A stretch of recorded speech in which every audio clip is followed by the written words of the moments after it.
Hello and welcome. Thank you for joining us today for the complimentary ICMI webinar, What's Next for Social Care? Harnessing the Power of the Social Enterprise, sponsored by Genesis. I'm Erica Strother, Community Specialist at ICMI, and I'll be your moderator today. Before we begin, let's take care of a few housekeeping items. First, make sure you disable your pop-up blocker if it's turned on. You will notice there are several icons at the bottom of the console window. The first allows you to see the presentation slides, so make sure that this one is maximized. Next is the Q&A icon. We will be hosting a live Q&A throughout this webinar, and you can participate by asking questions at any time during the presentation. All you need to do is type your question into that window and click Submit. And we'll also be conducting a couple of polls today, so please share your opinions with us. Now, if you experience any technical difficulties during the presentation, you can click the question mark icon on the console to access the event help guide. Clicking on the other icons will give you access to speaker bios, more information about our sponsor Genesis, as well as information about upcoming ICMI events. Now, I would like to mention that this webinar will be made available for on-demand viewing following the live event today.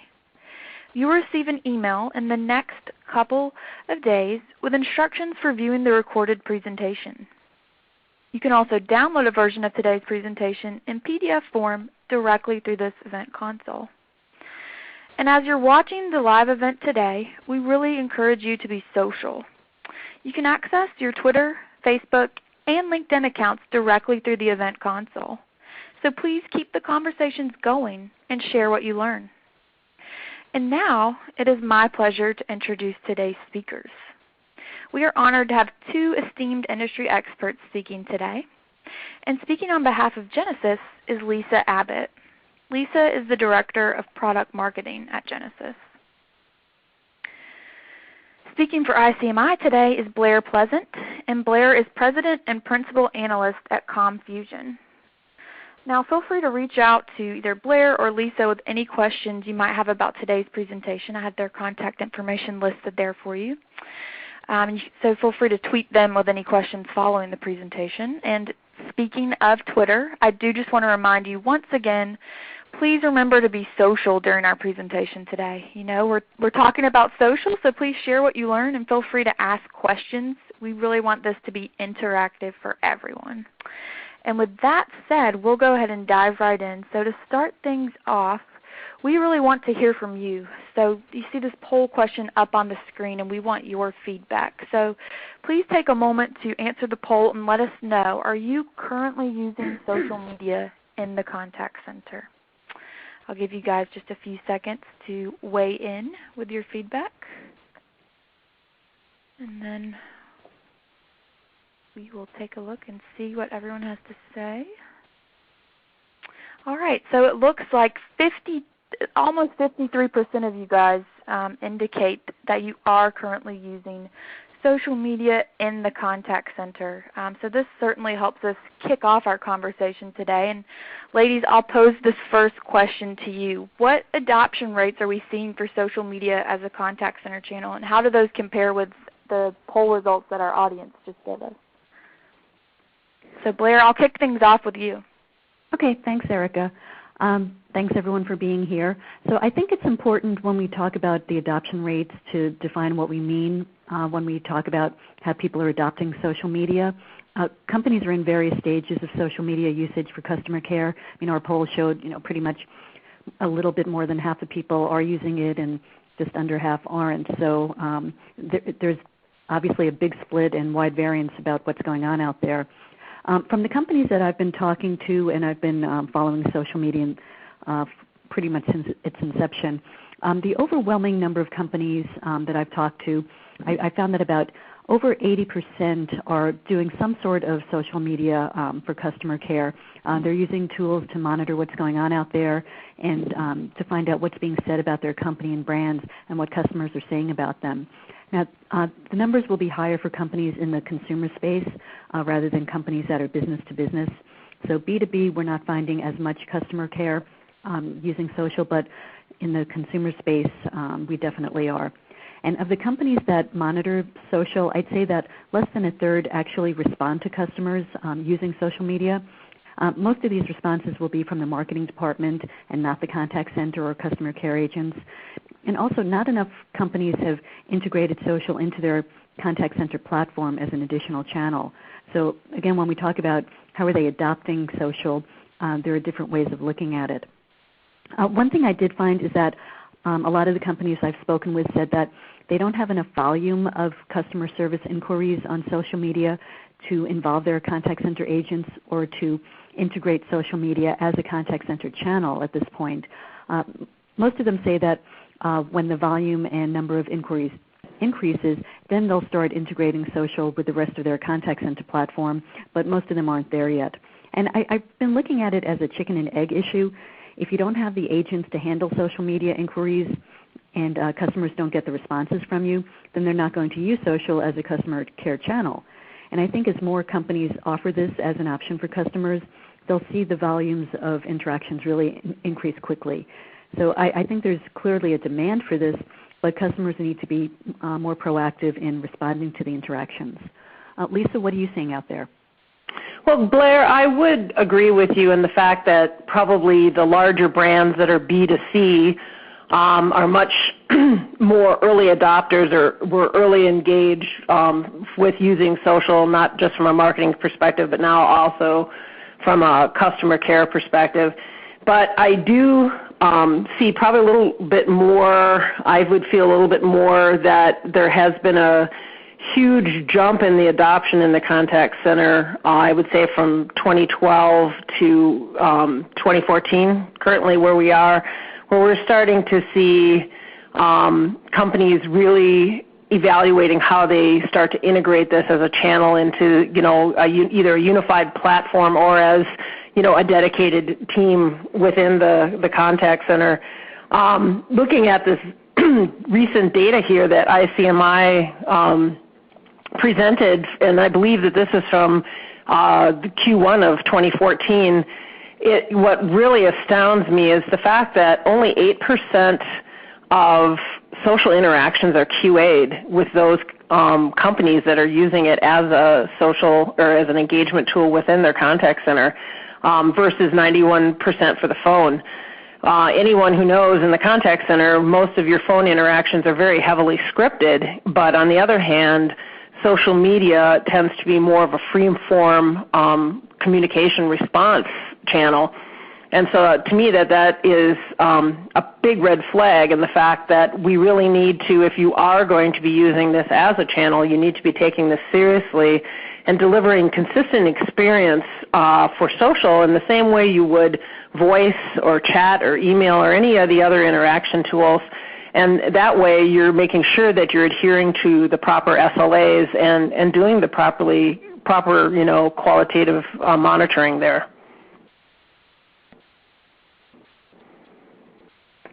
All right. Well, why don't we shift gears for a minute and focus on ownership. So we at ICMI just got back from our biggest event of the year, Contact Center Expo and Conference, and one of the things that kept coming up around social care was this debate on who owns social. So I want to pose this question to you ladies. Is the ownership of who engages with the customer through social media changing within companies? Are you guys seeing a shift at all? Actually, as a matter of fact, we are, and you were absolutely right when I was speaking on social media at your conference last week. This was a very big topic. When I first started talking about social media in the contact center was probably back in 2009 when Genesis had actually delivered, was early in delivering, I should say, the first solution for contact centers to be able to do customer engagement through social channels.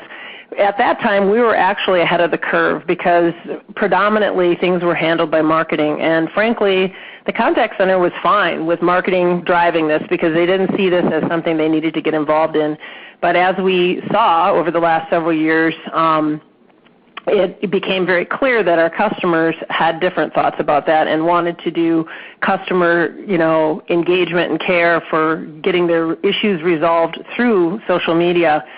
So, the debate continues, but from the information we're looking at here, you'll see that from 2012 to 2013, it jumped from 10 to 36% in terms of adoption. So now what we're seeing is a more leveling off, and we're realizing that regardless of how companies are going to organize, we know that marketing is always going to have a voice here, but now what's clearly being stated is that the contact center also has a seat at the table, and there needs to be collaboration between the groups. Would you agree with that, Blair? Yeah, I'm definitely seeing the same thing you are, Lisa. Definitely things have been migrating more and more to the contact center and the customer care people taking more of a role. What I'm seeing in some companies is that companies are still using their marketing departments to triage the interaction so that they can determine who's the best suited to respond and interact. So they might pass certain interactions to the customer care or customer service department. Others might go to HR, others, somewhere else. So they're kind of doing the triage and sorting out who gets the interactions. But customer care is definitely, or the customer contact center agents are definitely playing a much, much bigger role than they have in the past, which obviously we're both happy to see.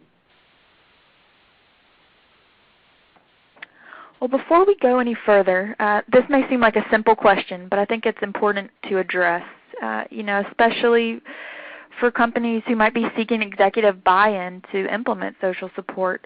So ladies, why is social customer care important?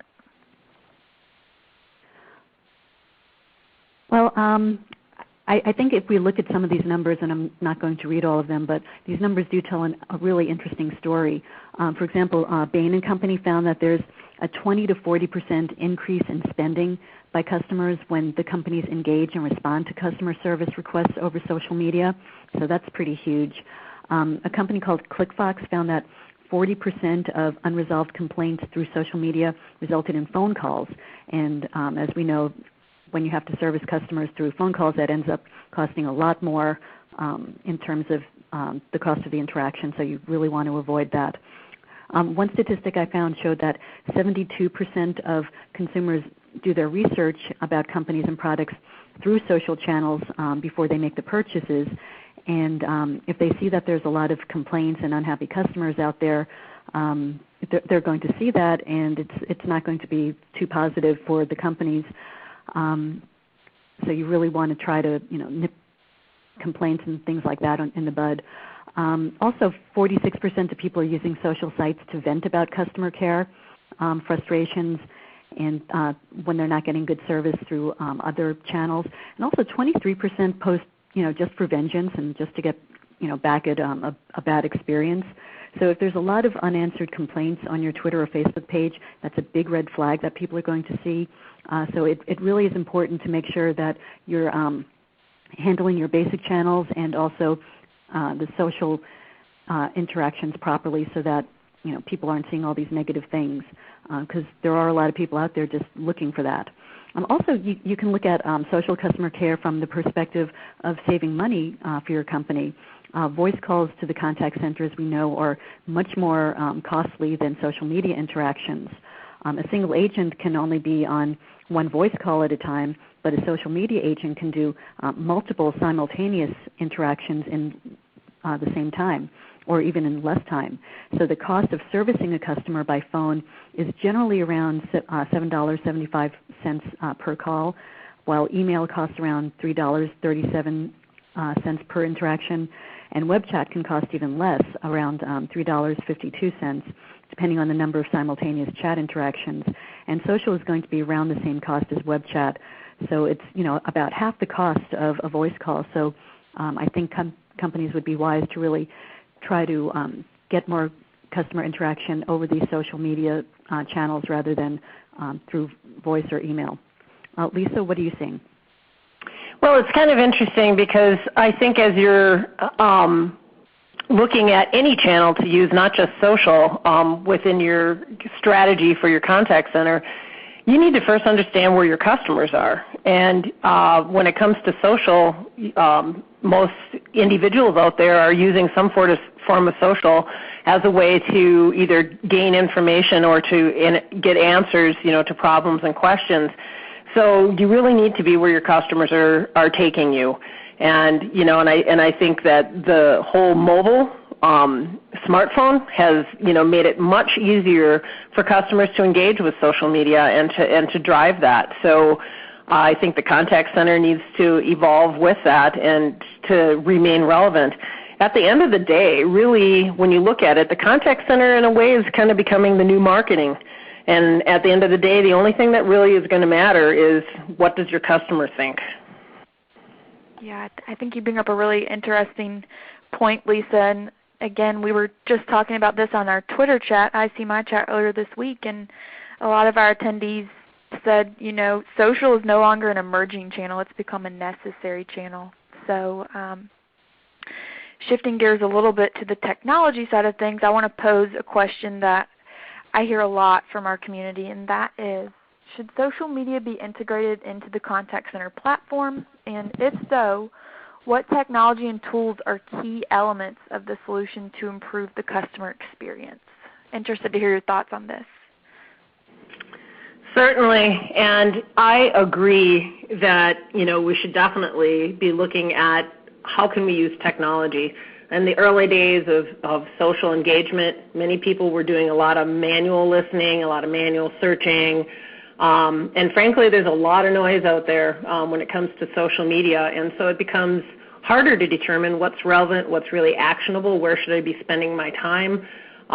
It's kind of interesting that, since marketing were some of the early adopters of this, when they were monitoring and listening, it turned out that, I think it was like 2 to 3% of what they were actually capturing actually had anything to do of interest for marketing.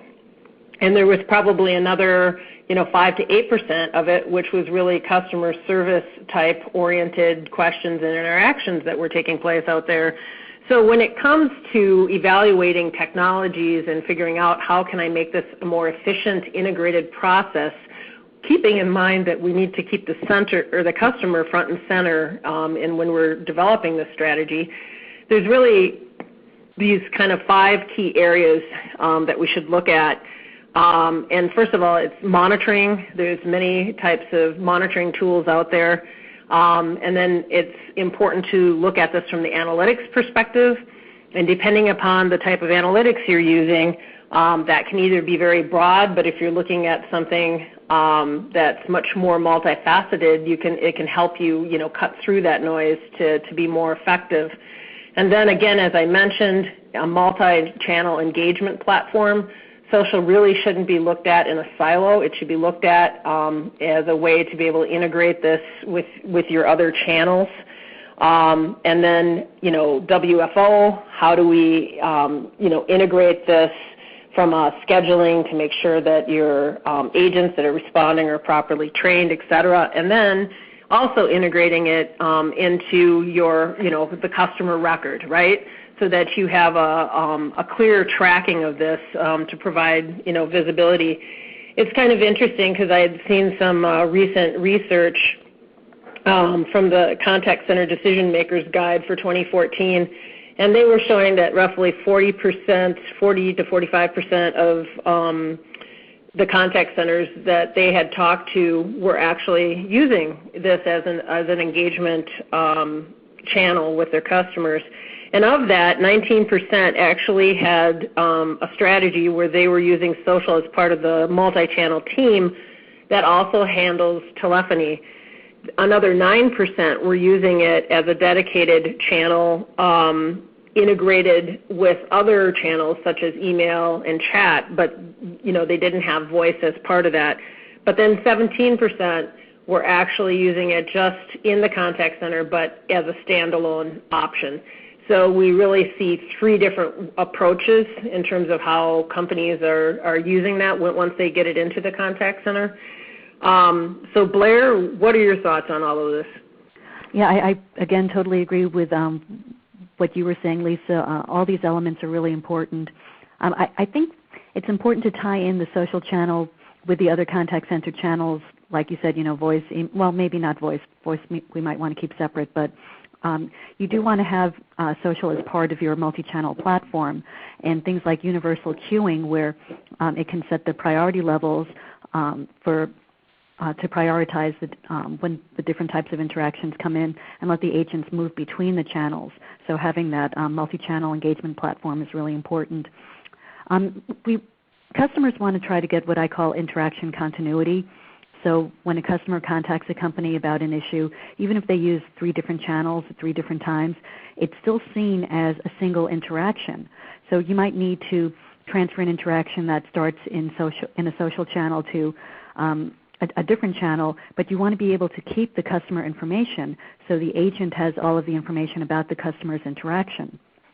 The agents working with the customers know what happened in the previous interactions and what action was taken by the other agent, and the customer doesn't have to explain what they're contacting you about each time or what happened in the previous interactions, because we all know, as consumers that there's, that's incredibly frustrating.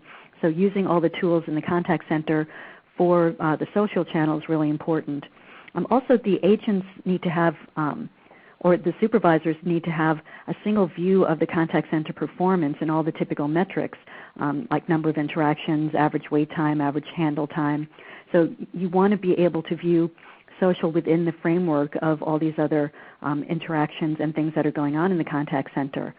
So the same tools that are used for voice interaction should also be used for social media interactions, like what Lisa was saying, quality monitoring, reporting, analytics, workforce optimization. All those things have to be incorporated in for performance and reporting and things like that. And staffing is really, really important. So having the staffing tools so that you know how many agents to have available for social channels is also important.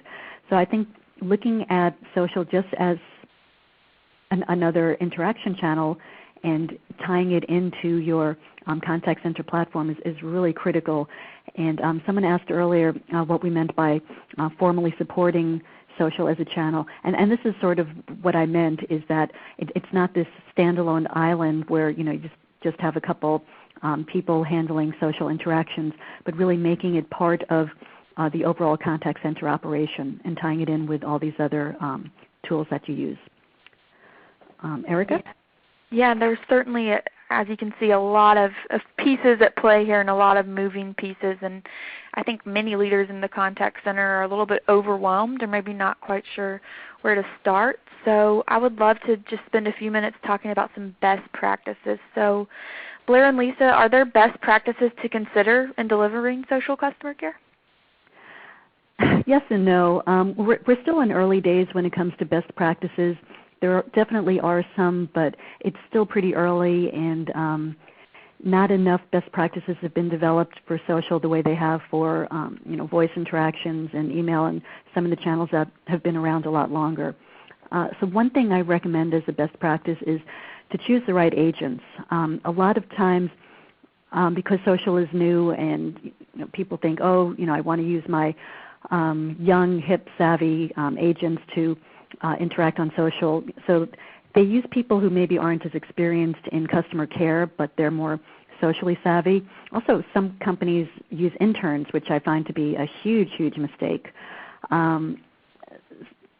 So they think, because someone's young and they, really know social media, they're the right agents or the right people to use as the customer care agents, but that's really, really a mistake. Just because you're good at social media doesn't mean you're good at customer care. And in fact, because of the public nature of social media, you should really use your best and most experienced customer service agents. You want people who really understand your business and who can present it properly in a public forum. Another best practice I've seen is to create a social customer care policy and guidelines. And a lot of companies are starting to do that, but this is really, really important, because if you just jump in there without having these policies and guidelines, it's going to be a problem. So the guidelines need to cover things like training, content, rules of engagement, when to engage, how to engage.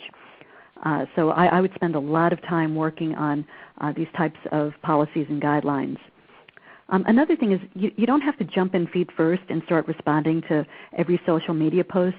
Instead, start by listening and get a feel for what's being said and who's saying it, and then you can develop your rules of engagement. And when you do that, you need to kind of create a plan of attack. Who should post and respond? What should you post? You don't want to post any confidential information.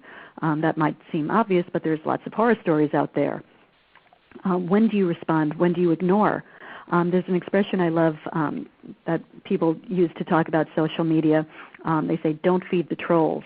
And there's a lot of people out there on social media who just like to cause trouble. And sometimes it's best to just ignore them. So you really do have to spend a good amount of time just monitoring and listening to get an idea about how and when to respond. Also look at actionability. I know Lisa mentioned that before.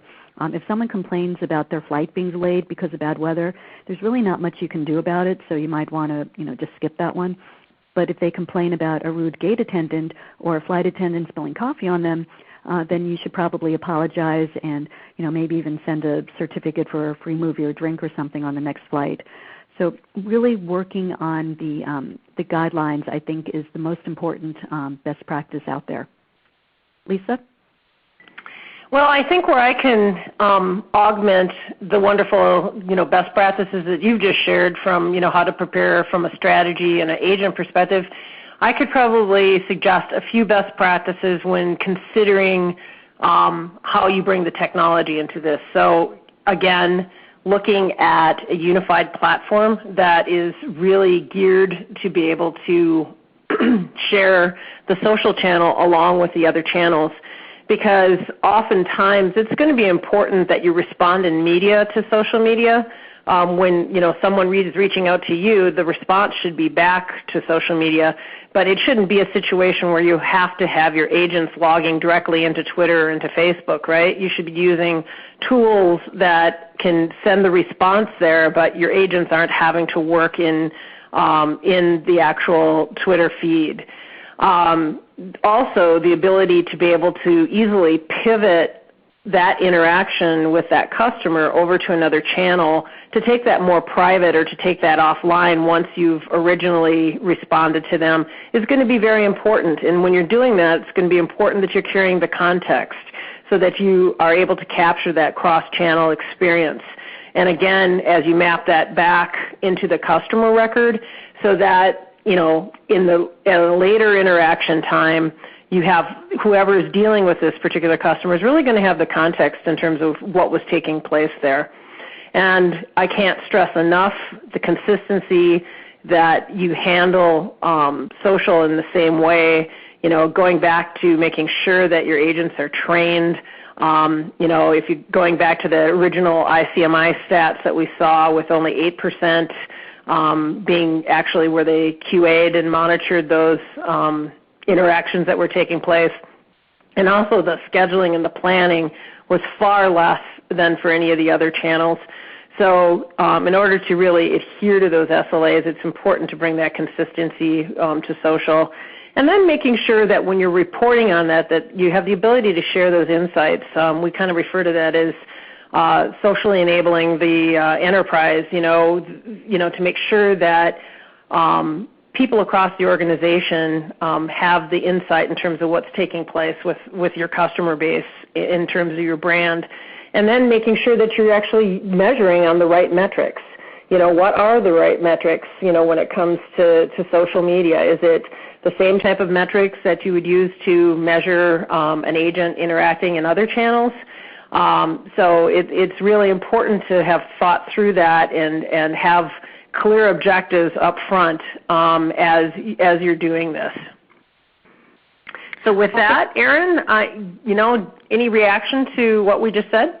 Yeah, I think this is excellent advice that you both shared, and I'm really glad that you both touched on the agent piece of the puzzle. And Blair, I love that you said don't just hire interns to handle social support. I think that's so important. So I want to focus our attention on the agent for a little bit because time and time again, ICMI research continues to show that while our agents are very comfortable using social in their personal lives, they aren't always comfortable using it as a support tool. And I think this is because there's often a lack of training, a lack of clear guidelines. So it would be great if you guys could offer some guidance on do's and don'ts for contact center agents who are supporting social. Okay, yeah, there are definitely some do's and don'ts when it relates to agents and then just in general. So one thing that's important is try to respond to the social media posts as quickly as possible. One survey found that almost half of the respondents who complained directly to a company using social media had either never received a response from the company or had to wait more than 48 hours for a reply. And that's not going to win you any brownie points. Social is, real time. It's fast. People don't want to wait, even more than a couple hours at the most for a response. So it's really important to respond as quickly as possible. And also try to be proactive. Like, for example, if you're a cable company and your service is down, notify people on Facebook and Twitter about the outages, and if you can give an estimated time for when the problem is going to be fixed. So that way you don't have to deal with hundreds of people, going to Twitter and saying, hey, why did I lose service? What's going on? So if you can be proactive and put something out there, then you're really going to avoid some issues. As far as some don'ts, don't offer coupons or discounts on social and not on other channels. I've heard a lot of stories about companies that offer coupons to customers that interact with them on Twitter, but the people who call the contact center with an issue didn't receive the same offer, and when they found out about it, they got upset. So you want to have consistency so that people don't try to, game the system. So you want the the social agents to have the same, rights, and you want to give them. You want to be able to give fair treatment to your customers, so don't let some agents do one thing and other agents do something else. You really want that consistency. Also, don't use canned responses. It's obvious when you're using a canned response, and again, social, people are looking for that personalized interaction, so each response and interaction on social should be genuine and should be real. And try, apologize when you have to. Don't try to avoid things. If you made a mistake, admit it and apologize. Lisa talked about metrics before. That's not so much for the agent, but it is important for companies to come up with new metrics and new KPIs. So I like, first tweet resolution instead of first call resolution. So we're going to have to come up with new metrics that the agents are going to have to be measured on. And again, we're in very early days of that, so that's something that we're still working on. But I think the biggest thing is to be real and to be genuine, because people can really detect the phoniness. And that's not what they want on social. They want a more personalized type of experience. Absolutely. Okay. And Blair, we could probably host an entire webinar on social metrics. I think that's something that is kind of on everyone's radar right now. But while we're thinking about metrics, let's talk for a minute a little bit about social listening. This was another topic that kept popping up in our tweet chat earlier this week. So how can social analytics enhance social media listening and engagement, and how can that empower the organization? Well, I like to sum it up in 3 words: too much noise. Too much noise out there. When we're doing social, it's, with so much out there, it's, really there's a lack of insight into your social program when you have so much noise going on out there. I think one of the great examples is, most companies set, from a support contact center perspective, set out their direct handle, it'll be like maybe at United Airlines support or at United support, right? And when you do that, it's fairly easy to monitor and listen and capture in those that have the direct handle on it, because it's kind of like akin to an email system, right? The email is going to come right to you.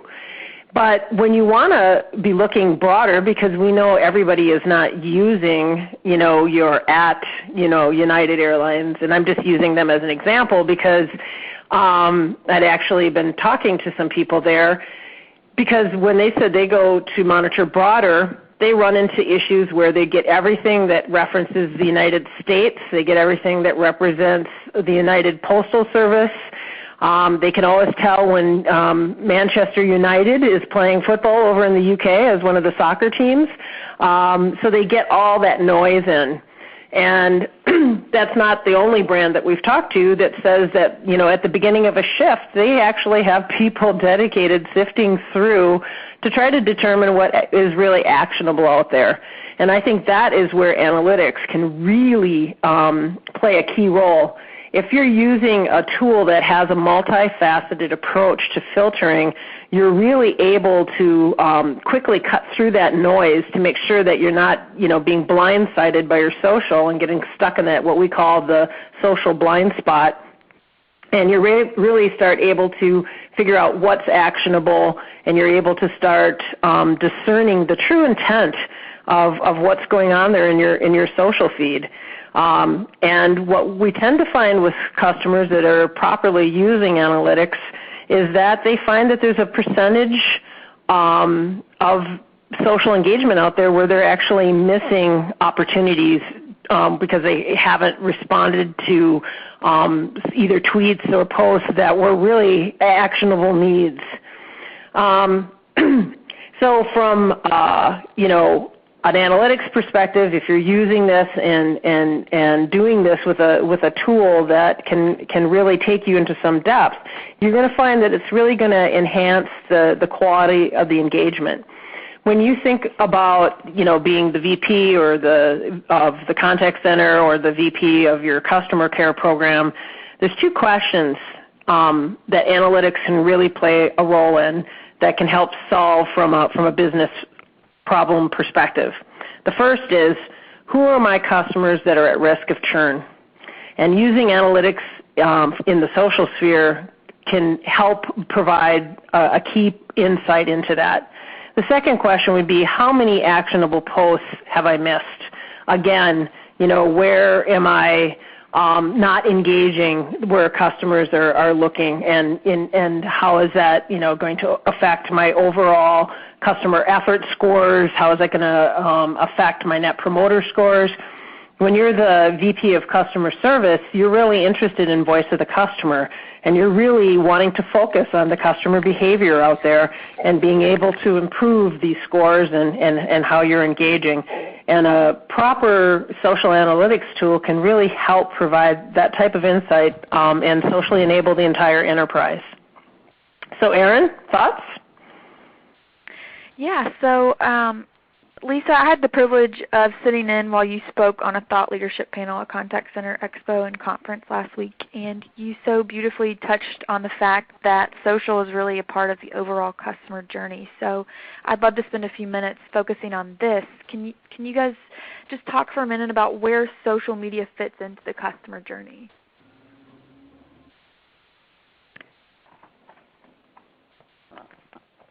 I think, this is Blair. It's important to think about the customer journey across all the touch points and communication channels.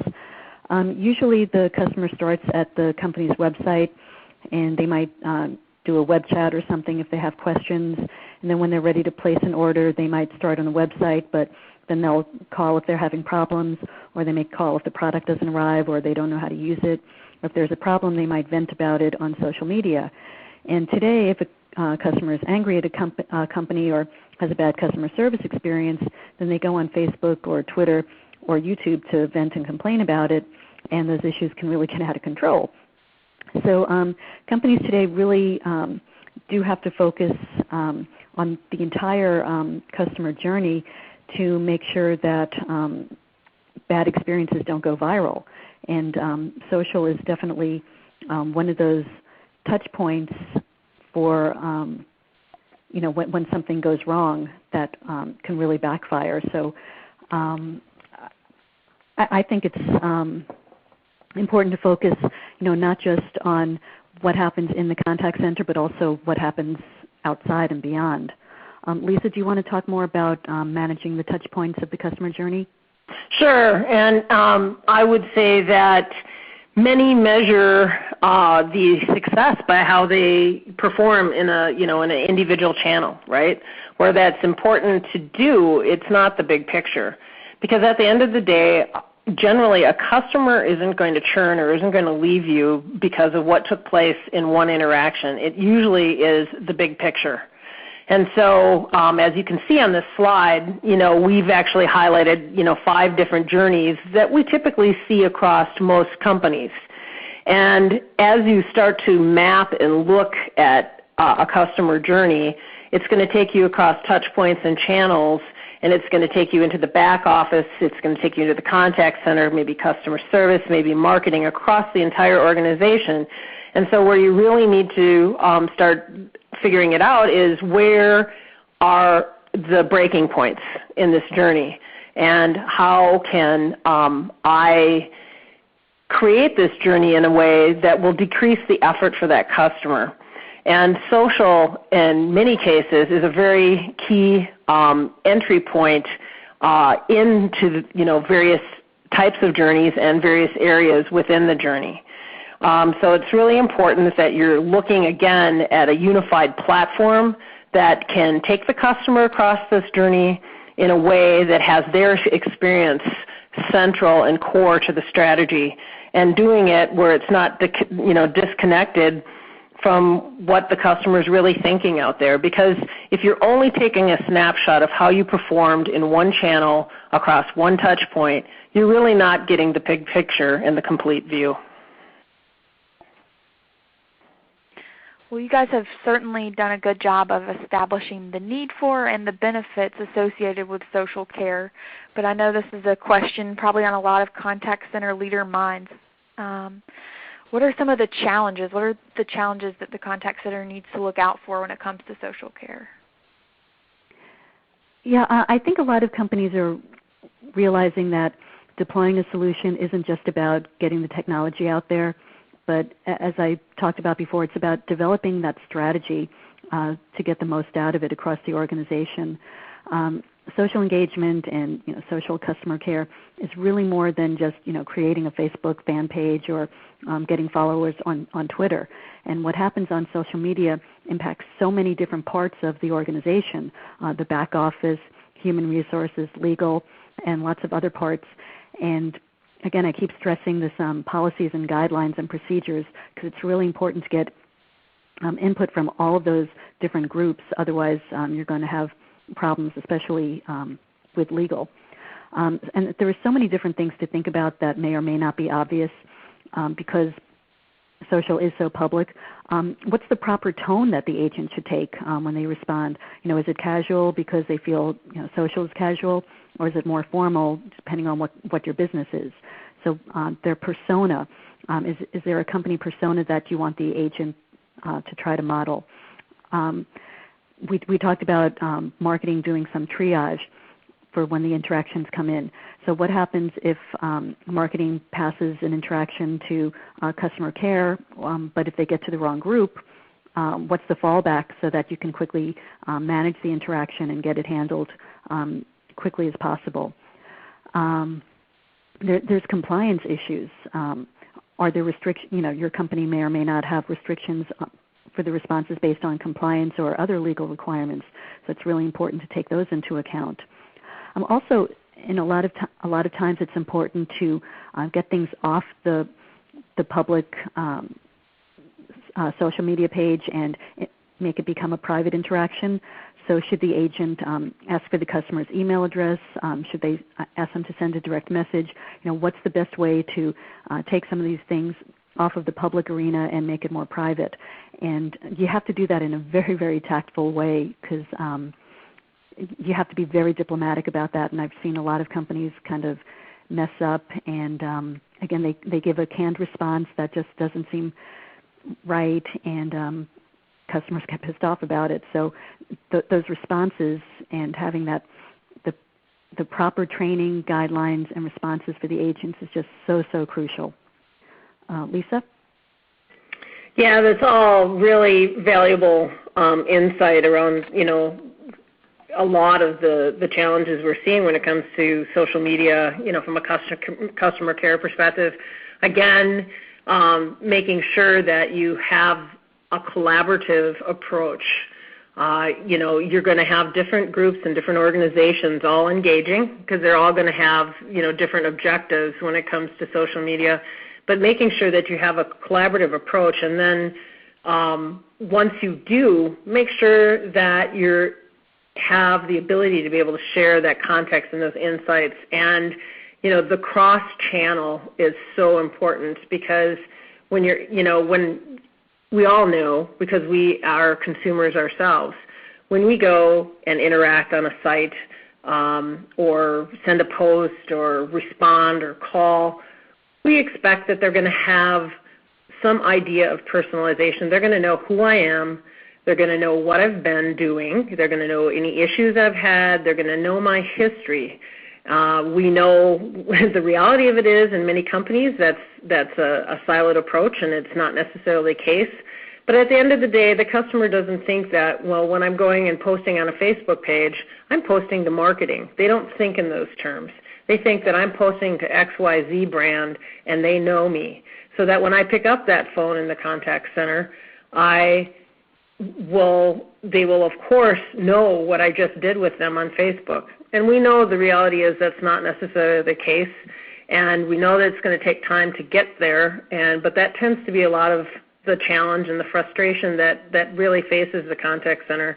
So being able to, share insights and have a collaborative process is going to be extremely important because the volume of social media interactions that are out there and what's being said, it's 24/7, and it's continual, and it's huge.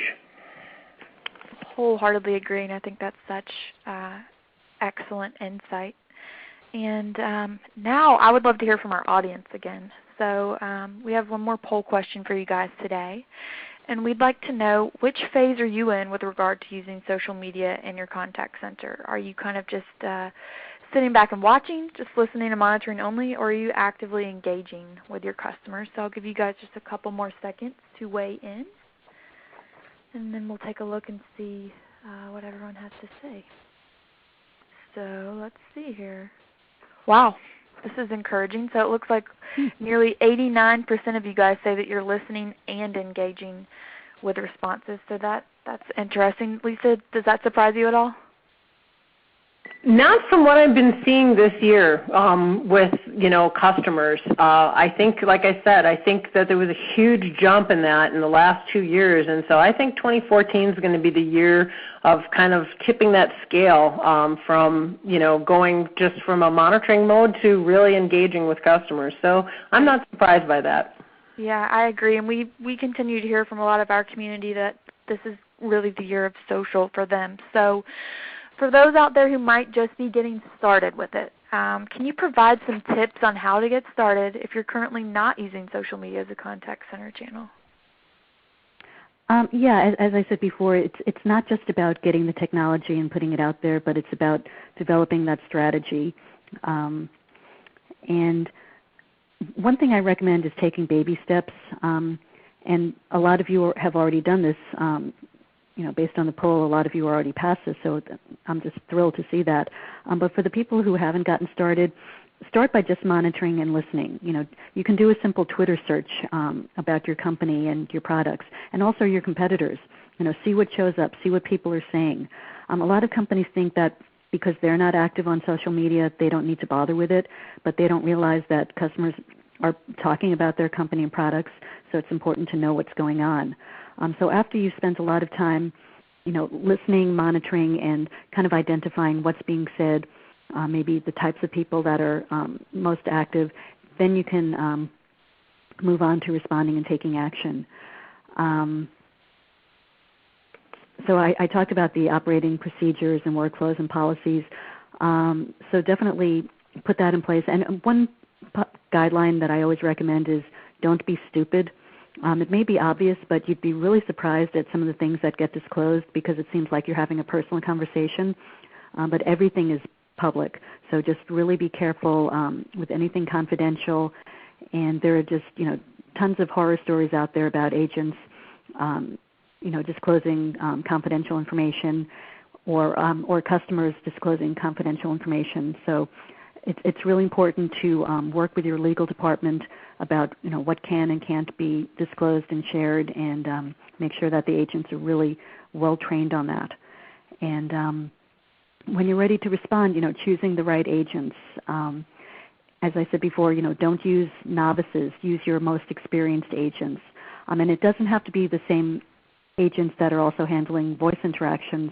One of the questions that came in was, should you have agents that use web chat and email interactions be the ones to handle social media? And I would say definitely, because they're the ones who, you already know that they know how to, they can write, they can put sentences together, and they can respond in that type of format. So I think it's good to have your email and web chat agents be the ones handling social media rather than your voice agents.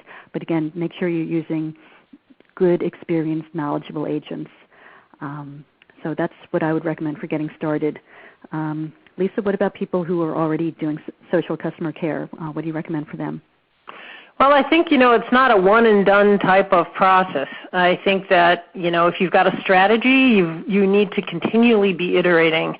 And I think, that's one of the things analytics helps with, right? You build something, you put something in place, and then you have to measure. And then you have to go back and you have to iterate. And that's part of the process. And I think with social, because, relatively speaking to other channels, we're still fairly early on. I'm really thrilled to see how this is being embraced and engaged upon.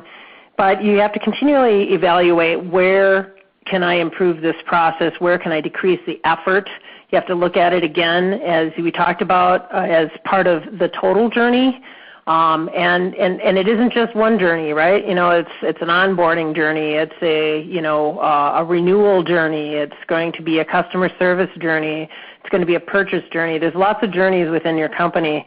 And various channels have different roles in each of those journeys. And again, being where your customer's at, you have to ask yourself, do I really have the right insight in terms of what's happening out there? Can I easily, in an effective way, while still keeping the customer experience in mind, be able to cut through and find out what's actionable and do that in a way where I'm really minimizing the chance of having those missed engagement opportunities with the customer.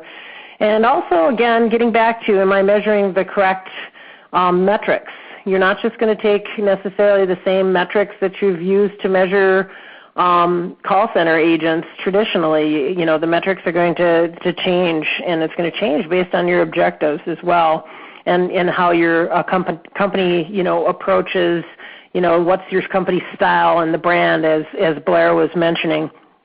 And in doing so, I think that you're going to find that you're going to have a much closer engagement with that customer, and there's lots to be learned. I think social is one of those channels that has, as opposed to the other engagement ones, that really brings us into more of an immediacy with our customer, because we've changed as a society. We've become much more on demand. A lot of that is, again, I would point to some of the technology that's been developed in the last several years that's made it much easier for us. It's made it much tougher on the business side to be able to service those people. But as a consumer, it's brought us much closer to our brands. And that's why you'll see much more people being much more loyal to a brand, even if they make a mistake now and then, because we all know they do.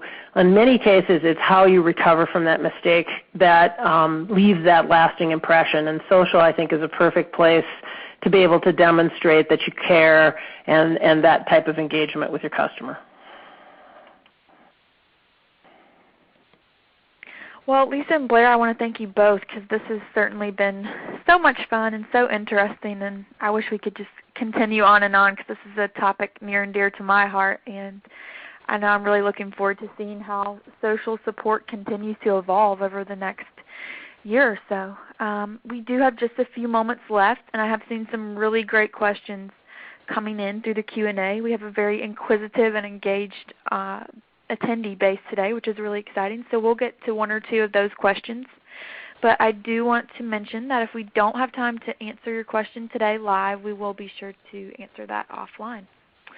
So with that said, let's dive in and take a look at a couple of these. And Blair, I'll pose this first question to you. One of our attendees says, social, is obviously very different from the other more traditional contact center interactions. So do you think that there should be a totally different team in place who's dedicated to just social or maybe social and web chat? Yeah, as I said before, I think it is important to have people who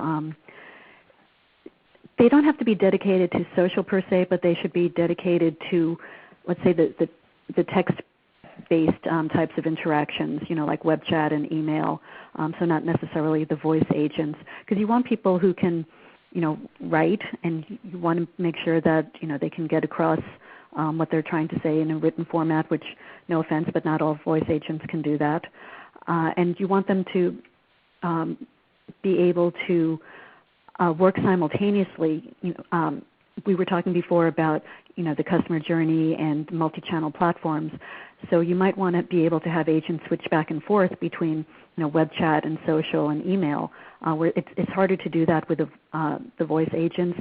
But if you have the right type of, well, you can do it technically, but I think just workforce optimization-wise, it's probably easier if you have the text-based agents working on the web chat, the email, and the social, and having that multi-channel platform that can send the different types of interactions based on agent availability and the type of interaction. I think that's probably the best way to do it. Okay.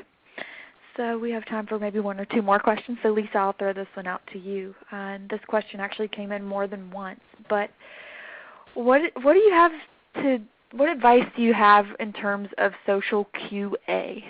A lot of people aren't really sure where to start here. From being able to monitor, well, first of all, you're going to there's technology out there that can be looking at the responses. You're going to program in or determine is there any type of bad language or bad things that are being used out there. How does that respond to the types of monitoring that you're doing when you're listening to phone calls as well, right? So some of those same rules of engagement that you have around how you monitor your phone call, you can also apply to social media. So I think you want to make sure, just like in the same way, you want to make sure that they're using appropriate language. There's also the technology can actually check and be looking at, is there any confidential information that's going across, like any, and in most cases, if you're using a good engagement tool from a social perspective, that will actually get caught before the post is processed. And so, from that standpoint, that's important. It's an important question to ask and to look at. And then I think that there's just, a sampling that needs to be done in terms of continually looking at various agents in terms of what's their style and how they're handling how they respond, right? It is going to be a different, more, in some cases more casual, but a much more personalized response.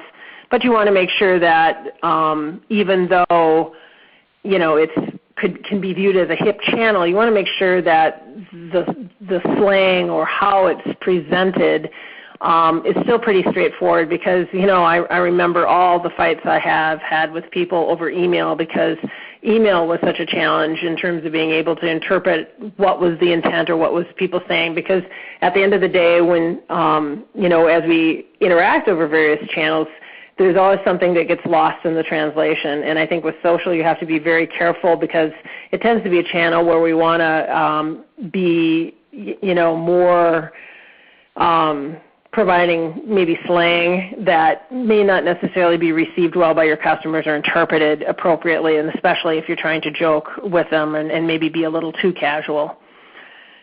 So hopefully that provided some insight on it. And Blair, if you had anything to add to that, feel free. I think you covered it really well. Yeah, I think that's great insight, and I definitely agree that it's so important. That's why it's so important to establish, a playbook or guidelines around the tone and the voice that you're going to use via social and those kind of things.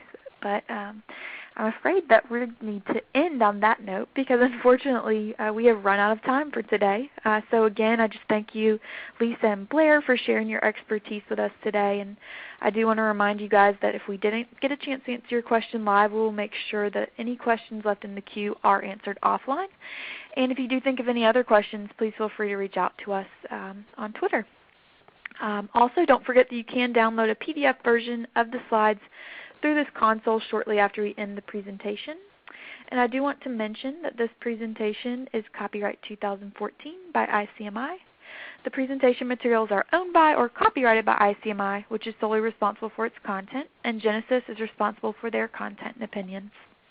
And on behalf of ICMI and our sponsor Genesis, we thank you for attending today and hope you have a wonderful afternoon. Thank you, Erica. Thank you.